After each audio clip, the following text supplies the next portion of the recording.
Innahu min Sulaiman Innahu min Sulaiman wa innahu bismillahirrahmanirrahim.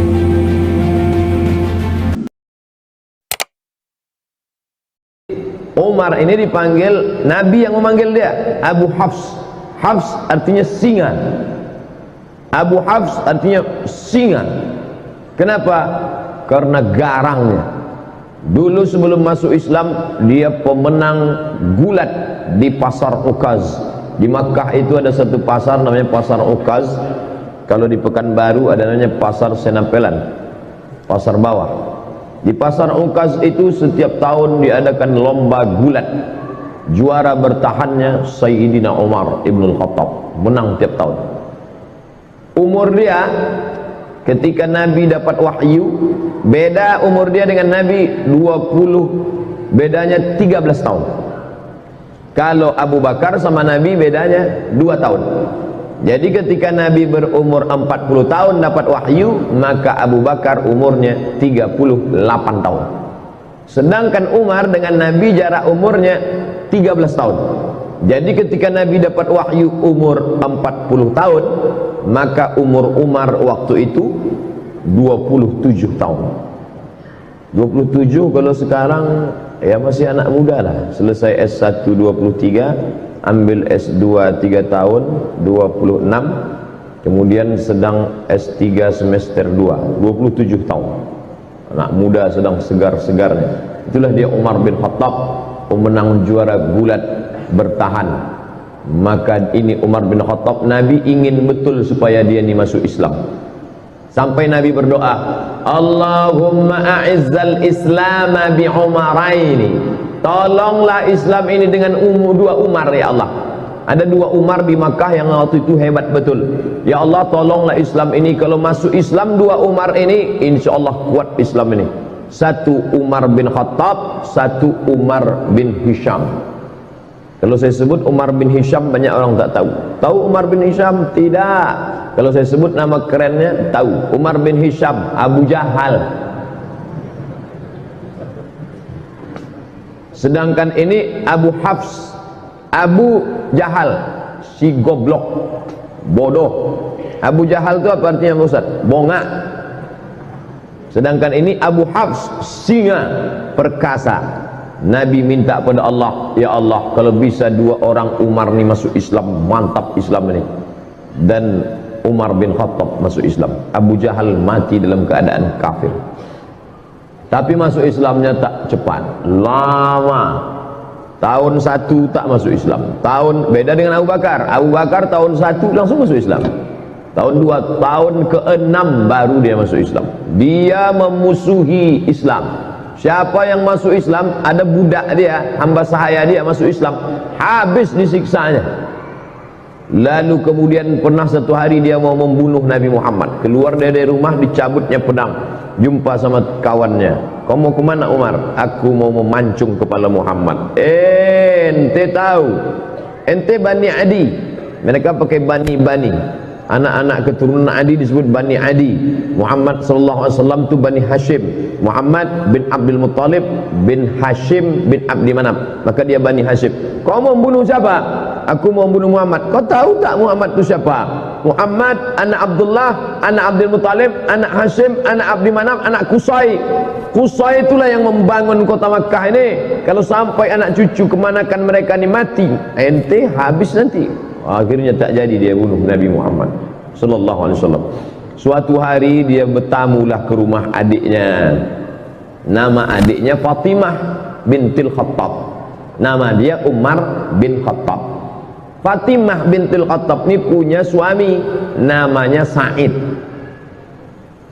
Dia dah dapat kabar si Said sama adiknya ini masuk Islam sudah. Tapi berita itu masih isu lagi. Masih infotainment. Masih was-was. Maka datanglah dia bertamu. Kebetulan si Said sama Fatimah sedang baca Quran, tapi suara mereka pelan-pelan. Nama penjaganya namanya Khabbab. Khabab, ya, adikku tadi baca apa? Tak ada, kata Khabab. Tapi aku dengar sesuatu. Masuk dia ke dalam, ditinjunya adiknya itu. Pertama adik iparnya dia tinju. Tentu menang, dia pemenang bulat tiap tahun. Habis dia tinju adik iparnya, lalu kemudian adik dia perempuan yang lemah tu dia tinju. Tapi kemudian dia tengok tak ada rasa takutnya. Maka dia heran nih, ini adikku perempuan lemah, tapi ketika kita kan bisa menengok orang, kalau kita gertak dia takut, pucat dia lari. Ini enggak, berdarah, keluar darah dari wajah Fatimah bintul Khattab, tapi dia tak takut. Maka Umar mengaku, setelah dia masuk Islam baru dia ngaku. Apa kata dia? Kata dia, sya'urtu bid-du'fi lamma ra'aitu dama kharaja min wajhiha. Aku tiba-tiba merasa diriku lemah ketika aku tengok darah keluar dari wajahnya.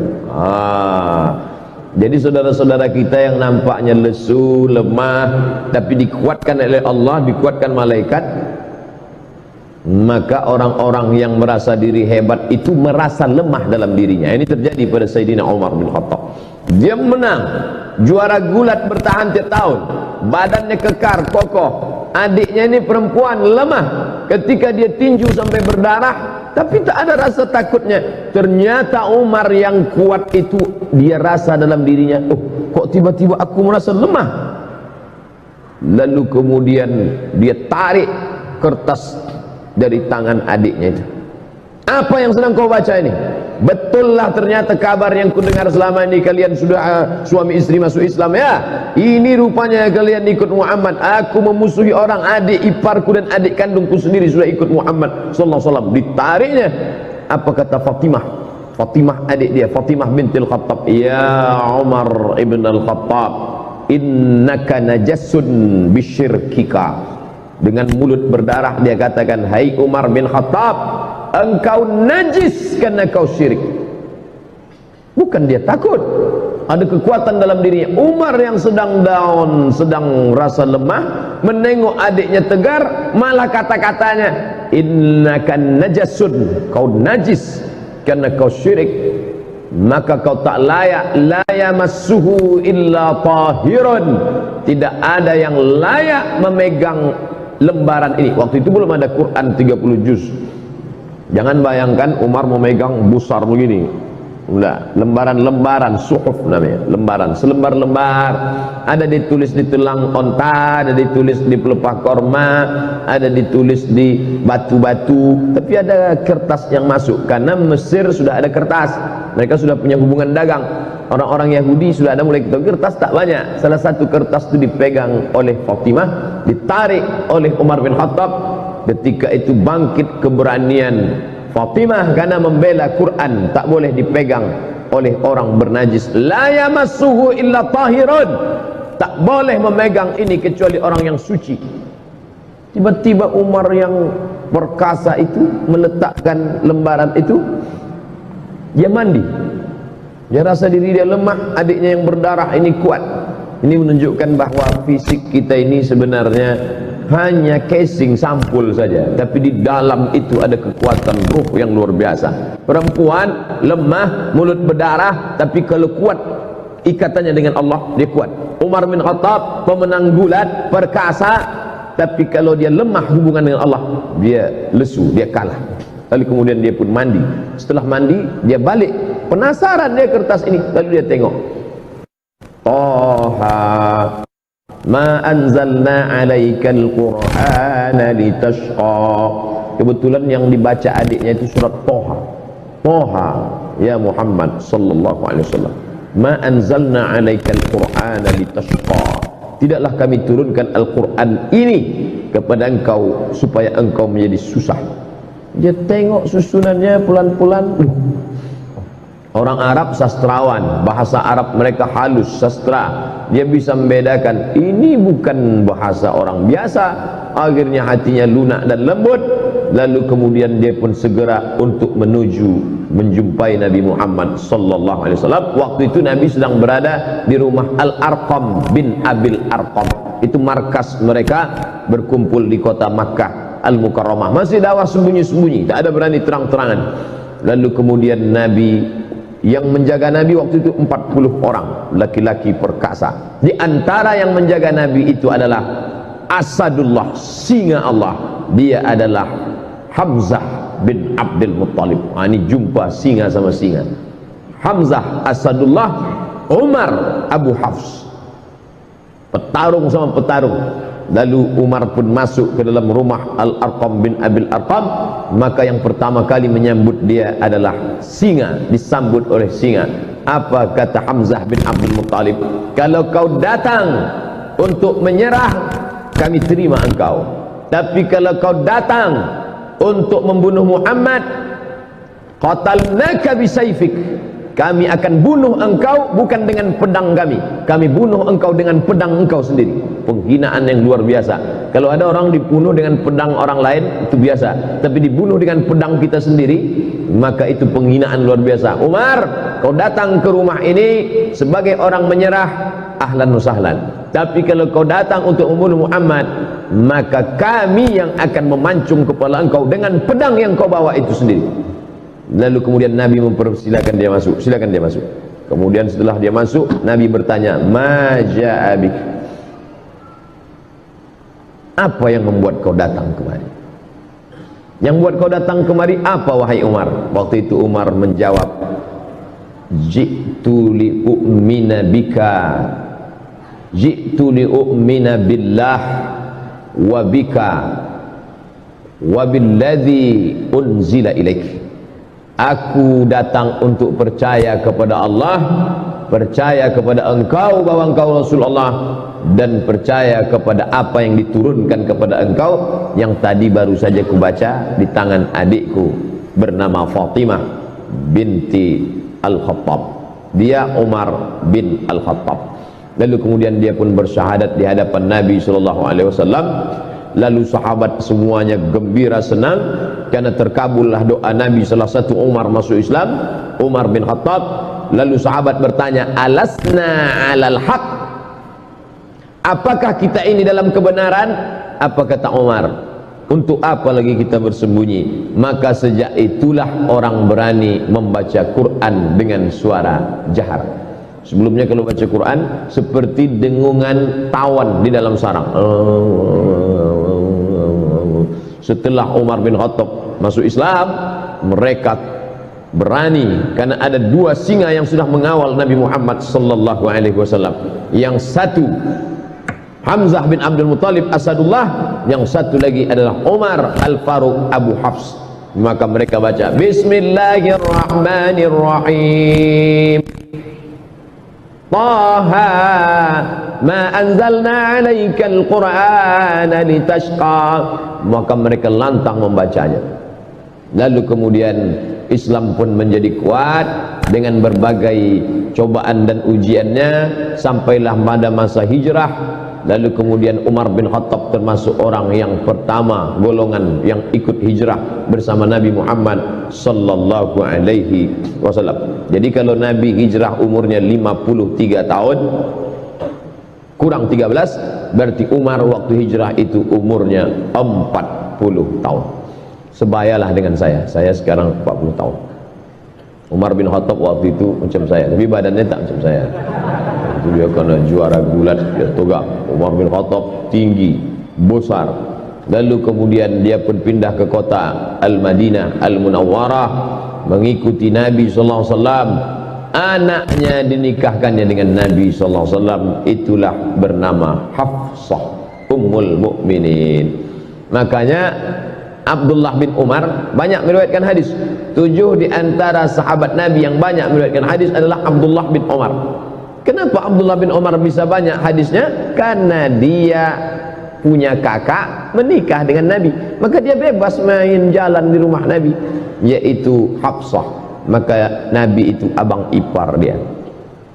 Lalu kemudian setelah Nabi meninggal, naiklah penggantinya, yaitu Abu Bakrin Siddiq. Bermusyawarah mereka di satu tempat namanya Saqifah Bani Sa'idah. Nanti Bapak Ibu pergi umrah, ini Masjid Nabawi mengarah ke kiblat, tengok di sebelah kanan masjid. Setelah keluar dari pintu Babus Salam, Terus saja setelah museum Al-Quran, museum Asmaul Husna, di sana itu ada taman, hotel keliling, tapi yang di situ tetap taman, memang tak boleh dibangun. Itulah dia Saqifah Bani Sa'idah. Di situ mereka bermusyawarah siapa yang akan mengganti kepemimpinan Madinah setelah Nabi Muhammad sallallahu alaihi wasallam meninggal. Naik Abu Bakar Siddiq 2 tahun, meninggal Abu Bakar, dilantiklah Sayyidina Umar. Khalifah artinya pengganti. Meninggal Nabi, penggantinya bukan pengganti Nabi, karena Nabi la nabiyya ba'dah, tak ada Nabi sesudah Nabi Muhammad sallallahu alaihi wasallam. Maksud khalifah di situ adalah pengganti kepemimpinan politik, maka digantikan oleh Sayyidina Abu Bakar As-Siddiq. Setelah Abu Bakar meninggal, naik pengganti Abu Bakar, maka nama menjadi dua. Kalau Abu Umar, Abu Bakar, Khalifatu Rasulillah, pengganti Rasulullah. Ketika meninggal Abu Bakar, naik Umar, namanya terlalu panjang, Khalifati Rasulillah, penggantinya Rasulullah. Maka ini namanya tidak menarik. Masa namanya siapa itu? Khalifahnya Rasulullah. Nanti kalau tiga, Khalifah Rasulullah. Maka muncullah nama baru, dia dipanggil dengan Amirul Mukminin. Dialah pemimpin pertama yang dipanggil dengan Amirul Mukminin, Umar ibn Khattab. Kalau Khalifah, Abu Bakr As-Siddiq. Amirul Mukminin, Umar bin Khattab. Di masa pemerintahan Umar bin Khattab muncul ijtihad baru. Pertama, dibentuknya syurtah, polisi. Pada masa Abu Bakar tak ada. Pada masa Umar, situlah ada kepolisian kota Madinah Al-Munawwarah. Pada masa Umar bin Khattab, tentara dikasih gaji bulanan, rawatib namanya. Sebelumnya tak ada. Sebelumnya kalau perang, habis perang baru dapat harta rampasan perang, ghanimah namanya. Tapi pada masa pemerintahan Umar, digaji pokok. Perang tak perang, pokoknya dapat. Itu pada masa Umar bin Khattab. Pada masa Umar bin Khattab dibangunlah rumah wakaf. Sebelum itu tak ada. Sebelum itu Baitul Mal saja, tapi ini khusus dibuatkan rumah wakaf. Pada masa Umar bin Khattab pula dibangun diwan. Diwan itu kantor. Sebelumnya tak ada kantor. Zaman Nabi tak ada kantor. Zaman Abu Bakar tak ada kantor. Setelah itu pada masa Umar bin Khattab ada kantor administrasi negara. Tertib administrasi, ada berkas-berkas, ada pegawainya, ada karyawannya, ada gaji tetapnya. Dan pada masa pemerintahan Umar bin Khattab, Islam tersebar. Makkah di tengah, di bawahnya Yaman, di atasnya negeri Syam, Suriah, Lebanon, Palestina, Yordania. Di kirinya Laut Merah, menyeberang Laut Merah Mesir. Mesir dibuka pada masa pemerintahan Umar bin Khattab. Umar mengutus seorang sahabat bernama Amr bin As. Amr bin Aslah yang membebaskan Mesir. Jangan katakan eksploitasi, jangan katakan ekstradisi, jangan katakan ekspansi. Ini banyak ini anak-anak mahasiswa menulis ekspansi Umar bin Khattab ke Mesir. Ekspansi sama dengan penjajahan, perluasan kekuasaan. Tapi Islam selalu memakai istilah fathu, pembebasan.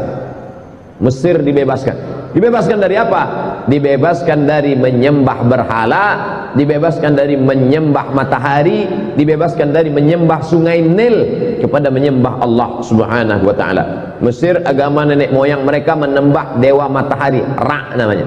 Nanti kalau pergi ke museum Mesir, nampak ada bulat matahari, di kiri kanan bawah atas keluar tangan dewa matahari sedang mengulurkan nikmat-nikmatnya. Karena kalau matahari tak ada, maka tidak akan tumbuh gandum. Kalau gandum tak tumbuh, tak akan mati, tak akan makan, mereka akan mati. Maka mereka menyembah matahari. Di dunia ini sampai hari ini masih ada orang menyembah matahari. Jepang, lalu kemudian Mesir itu menyembah matahari, dan orang Arab jahiliyah pun menyembah matahari.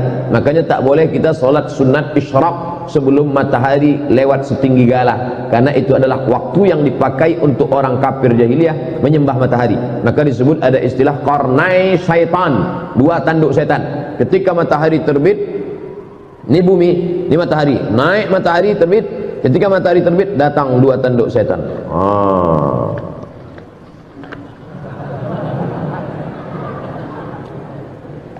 Alhamdulillah kita tak ada menyembah matahari lagi. Buya Hamka dulu pernah dipaksa untuk menyembah matahari. Ai, kata penjajah Jepang, tak mau biarkan. Nah, ini tentang menyembah matahari. Lalu kemudian masuklah Kristen ke Mesir, dan orang Mesir pun beragama Kristen Ortodok Koptik, tidak Katolik. Sedangkan Romawi Katolik, Mesir Koptik, beda mazhab. Maka Katolik menjajah Koptik. Begitu ceritanya. Orang Koptik Mesir ini merasa terjajah oleh Romawi yang Katolik. Datanglah Islam membebaskan mereka dari penjajahan. Bukunya ditulis oleh Syekh Muhammad Al-Ghazali, gurunya Syekh Yusuf Al-Qaradawi. Makanya Mesir itu masuk Islam tidak dengan perang. Kenapa? Karena mereka merasa dibebaskan oleh orang Islam.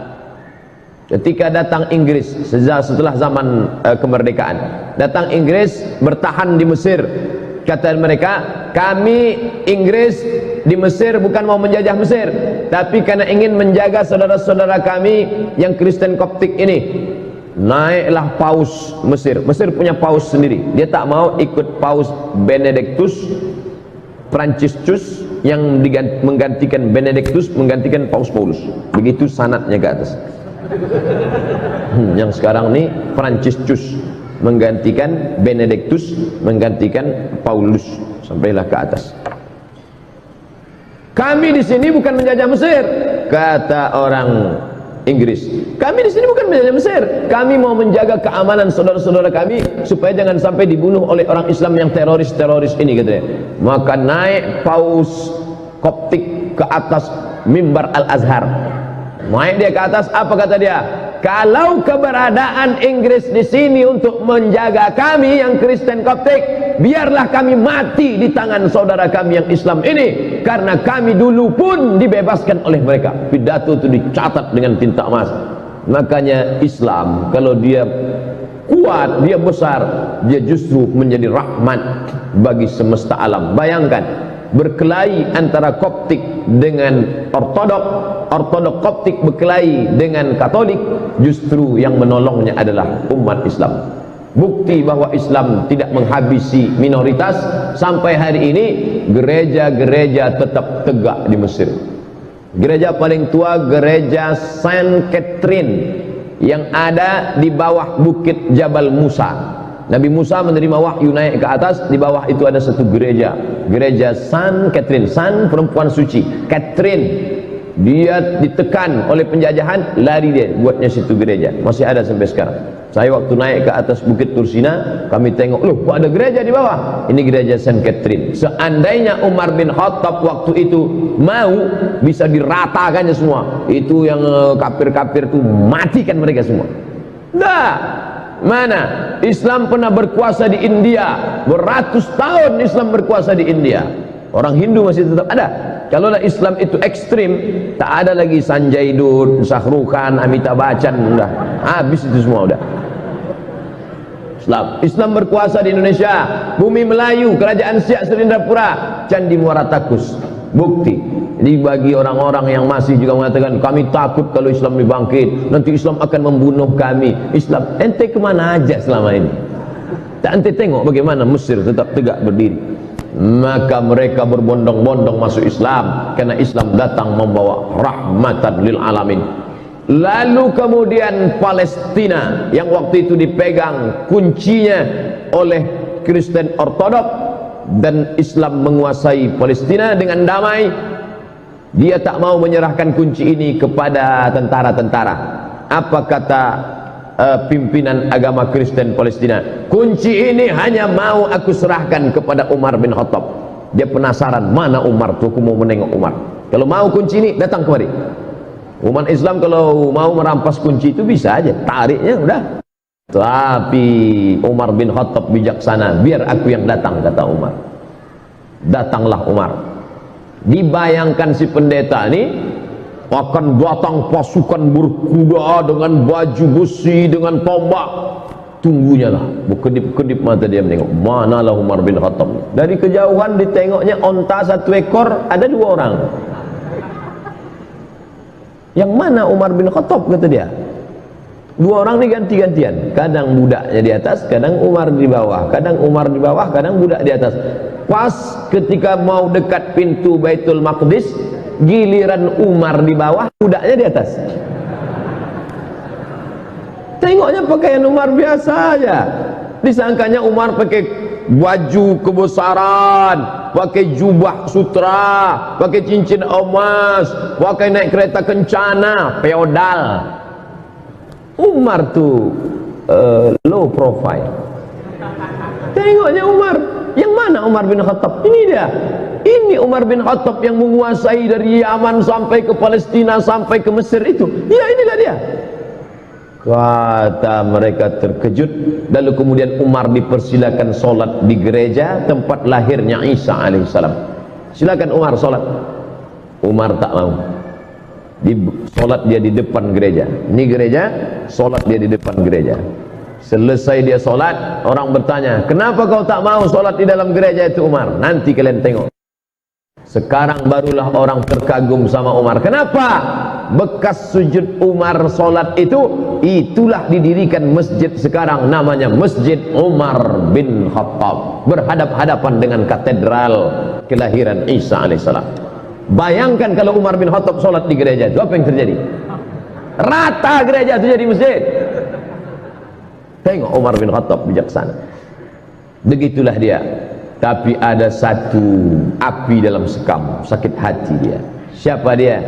Ketika Umar bin Khattab membebaskan Persia, Makkah di tengah, Yaman di bawah, Syam di atas, Mesir di kiri. Di kanan ini ada Persia. Persia lebih kuat daripada Roma. Makanya dalam Quran ada suatu surat namanya surat Ar-Rum. Ghulibatir Rom, bangsa Romawi pernah kalah. Siapa yang mengalahkan Romawi? Persia. Persia paling hebat, dan Persia dikalahkan oleh Umar bin Khattab. Jika Romawi dikalahkan Persia dan Persia dikalahkan Umar, maka Umar menguasai dunia.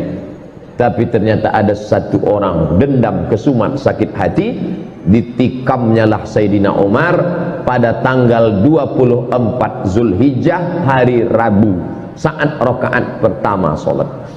Ditikamnya pada tanggal 24, 25, 26, 27. Setelah itu tanggal 30 meninggallah Sayyidina Umar ibn Khattab pada tahun 23 Hijrah.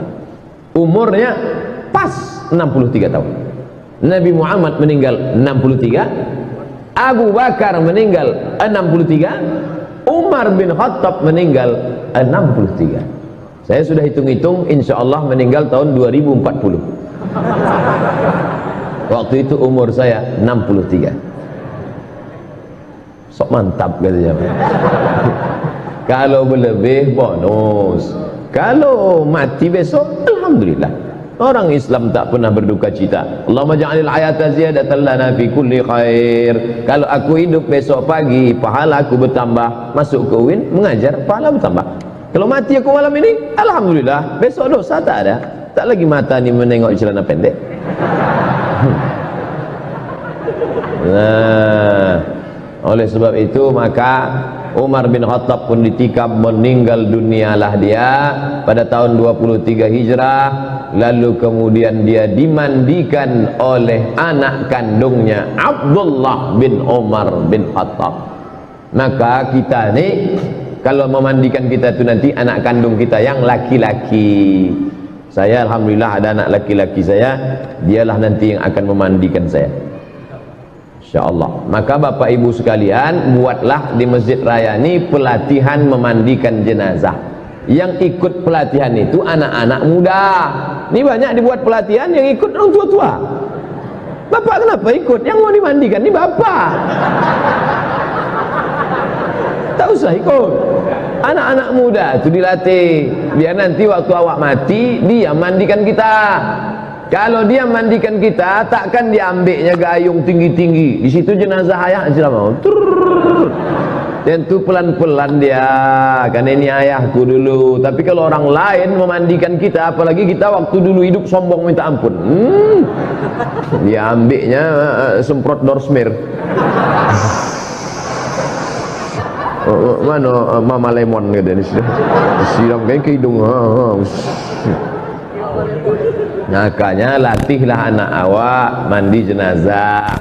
Ibu memandikan anak itu satu hari berapa kali? Mandi pagi, mandi siang, mandi malam, mandi, makan coklat, mandi, tumpah lontong, mandi, makan, mandi. Nah, habis itu ibu mandikan dia satu hari 5 kali. Setahun kali 5, 3 kali 5, 1500 kali ibu mandikan dia. Dan ibu minta mandikan dia sekali saja. Nah, aku mau kau mandikan aku sekali saja. Mandi apa? Mandi jenazah. Umar bin Khattab bertuah, yang memandikan dia siapa? Abdullah bin Umar bin Khattab. Yang jadi imam solat jenazahnya Suhaib. Ada orang Romawi, bukan orang Arab. Suhaib Ar-Rumi, orang Romawi yang dulu hijrah dari Makkah ke Madinah, semua hartanya diambil. Suhaib, dulu kau merantau ke Makkah ni sebatang kara, tak ada apa-apa. Sekarang kau sudah kaya, kalau kau mau ikut Muhammad, tinggal semua hartamu. Suhaib Ar-Rumi. Apa maknanya? Jangan kita pesankan nanti ambo kalau mati nan menyembayangkan ambo mesti orang payakumbuh. Aku kalau mati nanti maka yang menyembayangkan aku orang dari Mandailing Natal saja. Aden kok isuk kalau mati maka nan menyembayangkan ambo orang dari Yogyakarta. Ambo kok sebenarnya orang awak tapi dadik lah mau di Jogja. Maka bantu ikolah bahasa ambo. Tidak lagi menengok suku. Jangan lagi ditengok dari mana dia. Suhaib Ar-Rumi bukan orang Arab. Sedangkan Umar bin Khattab orang Quraisy. Tinggi nasabnya, menantu Nabi sallallahu alaihi wasallam, mertua Nabi sallallahu alaihi wasallam. Tapi yang memandikan dia siapa? Suhaib Ar-Rumi, mu'allab, orang Roma yang masuk Islam. Maka lalu kemudian setelah itu bergantilah kepemimpinan Utsman bin Affan. Dimakamkanlah dia di makam yang paling mulia di samping Nabi Muhammad sallallahu alaihi wasallam. Jadi kalau ini kiblat, ini mimbar Nabi, ini mihrab Nabi, ini kiblat, di sini kamar Nabi. Kamar Nabi, rumah Nabi bersama Aisyah 22 meter lebih kurang. Pas di situ kata Nabi, nanti kalau aku mati kuburkan aku, jangan bawa jenazahku kemana-mana. Nahnu ma'asyurul anbiya, kami para nabi nudfanu min haitsu namutu, di mana kami mati maka disitulah kami dikuburkan. Makam pertama Nabi sallallahu alaihi wasallam. Setelah itu Umar bin Khattab, setelah itu Abu Bakar Siddiq, setelah itu Umar bin Khattab. 3 makam. Maka kita ucapkan salam, assalamu alayka ya Rasulullah, assalamu alayka ya Abu Bakar Siddiq, assalamu alayka ya Abu Bakar Siddiq, assalamu alayka ya Umar Al-Faruq radhiyallahu anhu. Kita lanjutkan setelah salat Isya. Tapi kaji hadis nomor 1 Pak Ustaz, periwayatnya dulu. Habis periwayatnya baru kita masuk hadisnya. Ditikam oleh yang menikam itu namanya Fayrus. Fayrus nama yang menikam. Tapi panggilan kerennya Abu Lu'lu'ah. Lu'lu'. Kalau kita buka kerang, di dalam kerang itu ada permata cantik berkilau, namanya lu'lu'. Yakhruju minhumal lu'lu'u wal marjan. Lu'lu'. Nama anak ibu siapa? Lulu. Bahasa kitanya apa itu?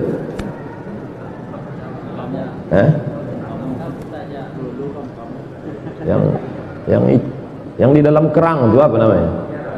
Mutiara. Lu'lu'. Yakhruju minhumal lu'lu'.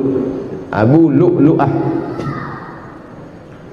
Dia inilah Majusi yang menikam pada tanggal 26 ditikamnya, berdarah 4 hari, meninggal Sayyidina Umar ibn Khattab. Dia minta dimakamkan di samping Nabi Muhammad sallallahu alaihi wasallam. Waktu hidup berkawan, setelah meninggal bersahabat dekat kuburan, meninggal nanti di akhirat pun dalam surga bersama Nabi Muhammad sallallahu alaihi wasallam. Kita di dunia tak berkawan, kubur jauhnya minta ampun, mati pun tak jelas. Sudahlah hidup tak berkawan sama Nabi, kubur kita entah di mana makam Nabi, maka paling tidak stasiun yang ketiga ni dapatlah hendaknya nanti kita ni semua bersama Nabi Muhammad sallallahu alaihi wasallam. Amin ya rabbal alamin. Tak boleh salat di masjid yang ada kubur. Itu Masjid Nabawi. Itu kan kubur Nabi. Umar tu Nabi rupanya? Kan tidak. Yang tak boleh itu bacalah kitab. Nah, paling ujung-ujungnya 37 masalah populer. Enggak. Sah buku itu. Al-Bayan lima yushghilul adhan, ditulis oleh Mufti Mesir Syekh Ali Jum'ah. Bedakan antara tiga: salat di masjid yang ada kubur, merubah kubur jadi masjid, atau salat ke kubur. Itu beda, jangan dicampur aduk. Saya bagi tiga: salat di masjid yang ada kubur, salat menghadap kubur, atau merubah kubur jadi masjid. Yang haram itu yang mana? La'anallahu yahud an-nasara, Allah melaknat Yahudi dan Nasrani, ittakhadhu qubur anbiya'ihim masajid, merubah kubur jadi masjid. Itu yang tak boleh. Makam Santo Thomas dirubah mereka menjadi tempat ibadah. Itu maksud hadis Nabi itu. Ini di bawah masjid ini ada kubur. Mana ada? Meninggal Abdul Somad, dikuburlah. Ini makam Abdul Somad. Setelah itu tak lama datang traktor meratakan. Habis itu di masjid dibangun masjid di atas. Silakan sholat di masjid. Masjid apa namanya? Masjid As-Somadiyah. Haram sholat masjid. Nah, sekarang diisukan kemana-mana, tak boleh sholat masjid al-kubur, tak boleh sholat masjid al-kubur. Maka masjid-masjid semua di bumi ini ada kubur.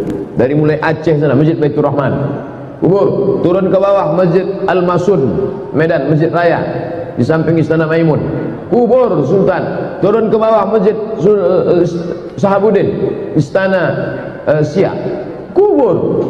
Yang tak boleh itu kubur itu diperatakan, dibangun masjid di atasnya. Ini ditulis Syekh Ali Jum'ah, guru besar Al-Azhar, Mufti Mesir. Ini tentang masalah ini. Lalu kemudian sampai 4 hari kena tikam meninggal. Padahal Umar bin Khattab itu tak ada orang lebih sakti daripada Umar bin Khattab. Tembus juga. Jadi kalau ada orang mengatakan, kononlah putih, Umar bin Khattab. Apa kata Nabi? Lau kana nabiyan ba'di lakana Umar. Seandainya ada nabi sesudah aku, pasti Umar ini jadi nabi. Bagaimana iman Umar? Masalaka Umar fajjan qattu illa salaka syaitanu fajjan ghaira fajjika. Seandainya Umar lewat di suatu jalan, maka setan akan mutar di jalan yang lain. Kalau Umar bin Khattab lewat di jalan Ahmad Yani, maka setan mutar ke jalan Sudirman. Takut dia seperjalan. Kita bersanding-sanding sama setan. Kan jauh dari setan. Tidur sama setan, makan sama setan, WC sama setan. Umar bin Khattab luar biasa, tapi dia meninggal. Apa yang diinginkan Allah? Allah ingin dia mati syahid. Yang menikamnya itu Fairuz Abu Lu'lu'ah. Inilah Majus yang jahat. Ada pula orang membangun makamnya. Makam Fairuz Abu Lu'lu'ah dibangun megah, pakai lampu-lampu, pakai taman-taman. Siapa yang membangunnya? Syiah. Kata mereka ini pahlawan karena sudah berhasil membunuh orang paling jahat di dunia, yaitu Umar bin Khattab, karena merampas kekuasaan Sayyidina Ali bin Abi Thalib. La haula wala quwata illa billahil aliyil azim. Tidak ada konflik antara Umar dengan Ali. Tahu tidak? Umar punya istri namanya Ummu Kulthum. Ummu Kulthum. Ummu Kulthum itu anak siapa? Anak Sayyidina Ali. Ali menikahkan anaknya kepada Umar. Jadi kalau ada orang mengatakan Umar dengan Ali itu bermusuh bebuyutan, Pak Ustaz, la ilaha illallah. Bacalah balik. Tidak ada permusuhan antara Ahlul Bait dengan Umar bin Khattab. Cintanya Ali kepada Umar, dinikahkannya anak gadisnya namanya Ummu Kulthum dengan Umar bin Khattab. Umar nama. Kalau memang benci kita sama orang, takkan kita pakai namanya. Tapi Ali punya anak, dibuatnya 2 kali Umar. Umar Wahid, Umar Sani. Umar Cie, Umar Duo. Saking kan cintanya dia kepada Sayyidina Umar bin Khattab. Dan ketika Umar menjadi khalifah, maka Sayyidina Ali diangkatnya menjadi Watim Pres. Mana pula ada Watim Pres waktu itu? Agak-agaknya macam itulah. Dewan Pertimbangan Khalifah Watim Prah Sayyidina Ali bin Abi Thalib. Jadi mereka berkawan sahabat baik. Maka kata Sayyid Muhammad Alawi Al-Hasani Al-Maliki, ulama hadis dari Makkah, kalau kau tengok ada orang berilmu tapi mencaci maki sahabat Nabi, itu adalah khatul ahmar, garis merah. Jangan kau ambil ilmu dari dia. Kalau ada nanti ustaz mencaci maki Abu Bakar, mengejek-ejek Umar, bahkan apa pesan Imam Syafi'i, kalau kau solat tiba-tiba imammu itu Syiah, jangan kau belakang dia, pergi sana cari, tak usah kau solat sama dia. La tusalli khalfa Rafidhi, jangan kau solat di belakang Syiah Rafidah. Al-Buaiti bertanya, sifhum lana, bagaimana kami tahu dia Syiah? Jubahnya sama, sorbannya sama, bagaimana kami tahu dia Syiah? Man qala inna Aba Bakrin wa Umar laysa bi imamaini fahuwa Rafidhi. Siapa yang mencaci maki Abu Bakar dan Umar, maka itu salah satu Syiah Rafidah.